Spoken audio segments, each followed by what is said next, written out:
There are some people we encounter in life whom we've never actually met in person, yet somehow their story enters our homes, touches our hearts, and stays with us. Happy Wife was one of those people. Today, I don't want to focus only on the sadness surrounding her passing. I want to remember the woman behind the name. I want to remember her voice, her personality, her honesty, her humor, her struggles, and the moments she allowed so many people to witness. Because Happy Wife wasn't just someone we watched on social media, she became someone people cared about. And perhaps that is why her passing feels so personal to so many. When you hear the name Happy Wife, you might immediately remember the videos, the conversations, the laughter, or even those moments when she wasn't afraid to complain about something that was bothering her. She was expressive. She was outspoken.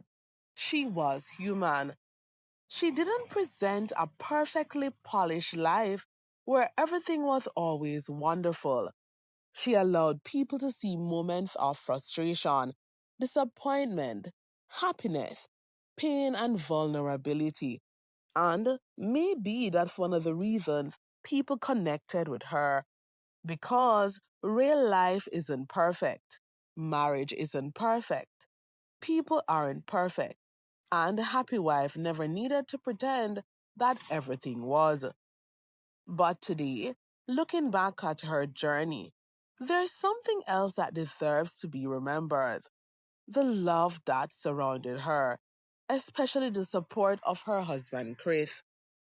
There were times when Happy Wife would complain about Chris. She might say he didn't do this or he didn't do that. And anybody who followed her knows she wasn't afraid to speak her mind.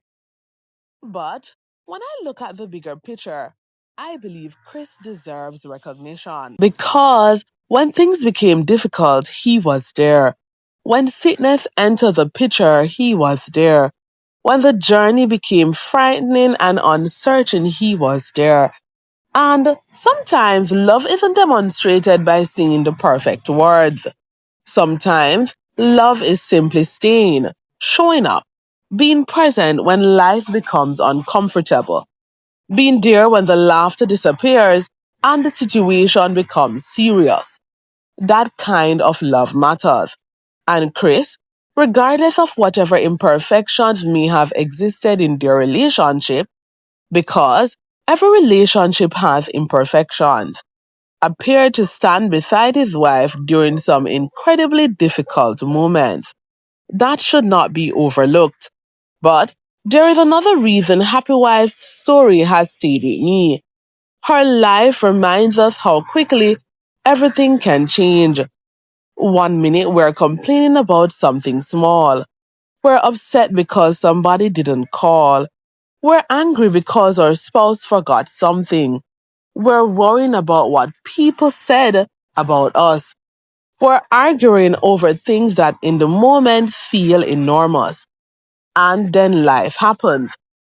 Suddenly the things we thought were so important don't seem important anymore. That's what stories like Happy Wives force us to confront. Tomorrow is not promised, and I know we hear those words all the time. But sometimes it takes losing someone, even someone we only knew through a screen, for those words to become real again. Happy Wife's passing reminds me to say the things that matter while the people we love are still here to hear them.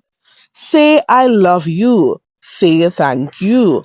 Say I appreciate you. Say I'm sorry. And sometimes say that argument isn't worth it.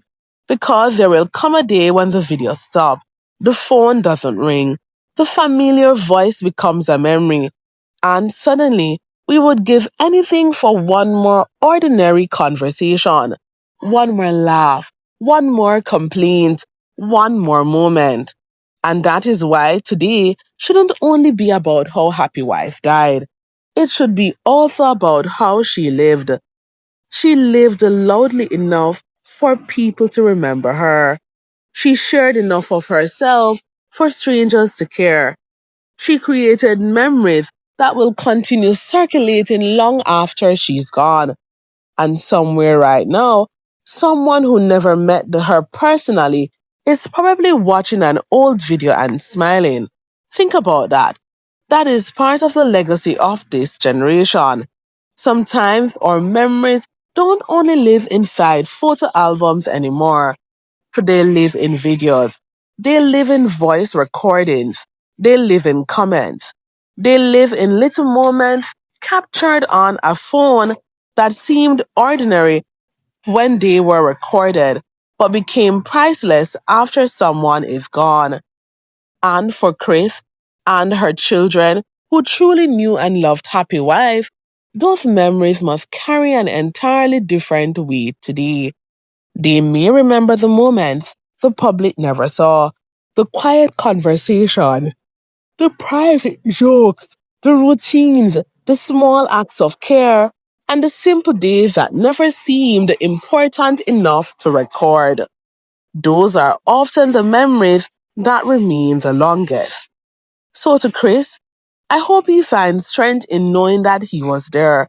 Nobody gets marriage completely right. Nobody gets love completely right.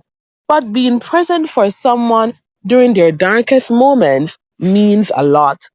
And I hope that in time, the painful memories of Happy Wife's final chapter will be replaced by memories of the woman she was before sickness became such a major part of her story.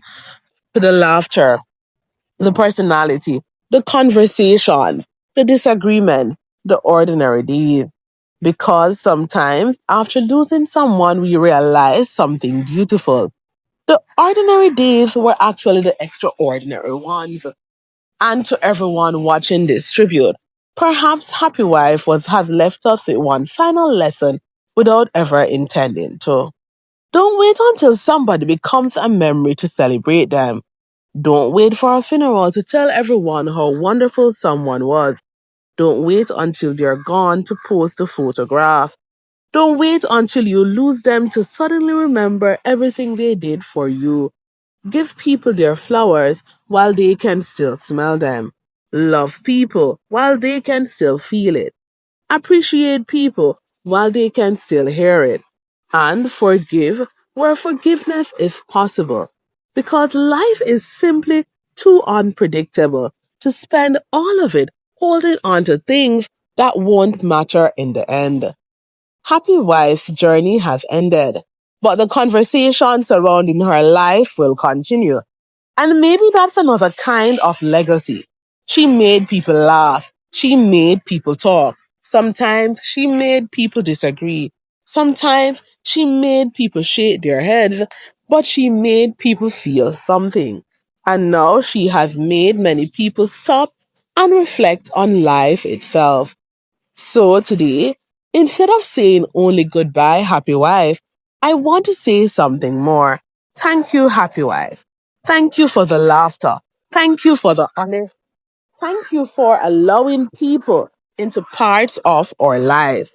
Thank you for the memories you unknowingly created for people who followed your journey.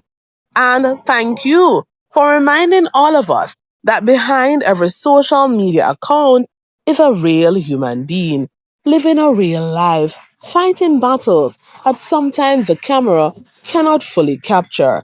To her family, her loved ones, her supporters, and especially Chris and her children. May the memories eventually become stronger than the pain. May they find comfort in the love she gave, the lives she touched, and the moments that can never be taken away. And may Happy Wife be remembered not simply for the circumstances surrounding her passing, but for the life she lived before it. For the woman, for the wife, for the personality, for the memories, and for the mark she left on the people who followed her story. Rest peacefully, Happy Wife. Your voice may have gone silent, But your story will not be forgotten. And perhaps the greatest tribute we can give you is to leave this video and hold the people we love just a little closer, to make that phone call, to send that message, to sit beside someone without needing a special reason, to choose kindness when when we have the opportunity, because while we still have them, we still have time. Rest in peace, happy wife. You will be remembered.